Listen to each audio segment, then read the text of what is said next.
Зәуреш Тағанбаева театр киім-ілгіштен басталса, экскурсоводтар барлық музей қызметкерлері еңбегінің дәлелі, жұмысының айнасы, жақсы таныстырылымда, сәтсіз таныстырылымда экскурсия жүргізушісінің танымынан дейді ол. Мамандығым өзіне ұнайды. Несімен десеңіздер, өте қызықты, жан-жақты мамандық.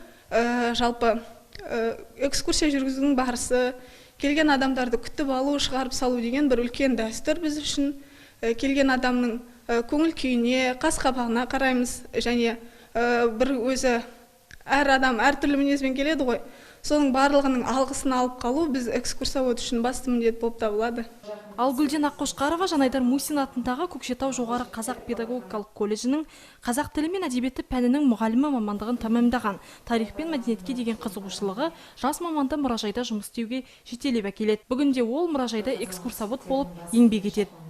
Бүгінгі таңда жалпы экскурсия жүргізушісі тек қана жоғары мамандығы бар маман ретінде саналмай, жан-жақты, яғни педагог ретінде де, психолог ретінде де, мәдениеттанушы ретінде де жұмыс жасайды. Себебі әрбір музейге келген адаммен біз дифференциалды қатынаста жұмыс жасаймыз.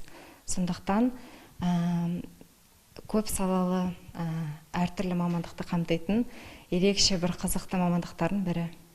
Мереке өңірдегі эпиджағдайға байланысты онлайн форматта атап өтілді дейді облыстық тарихи өлкетану мұражайының өкілдері. Өңірде бұл мұражайдың 7 филиалы жұмыс істейді. Олардың әрқайсысы мерекеге орай қысқа метражды фильм дайындаған. Онда бұл мамандықтың қыр-сыры анық ашылып, мүмкіндіктері, қасиеттері, жұмыс барысы көрсетілген.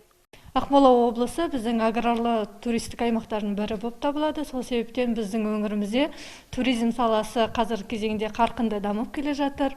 Осының бірі, яғни экскурсоводтардың, гидтердің, осы мамандықтардың қазір кезеңде рөлі ерекше болып табылады. Өйткені осы экскурсоводтар және гидтер арқылы біздің өңіріміздің тарихы, біздің өңіріміздің табиғаты насихатталып келе жатыр.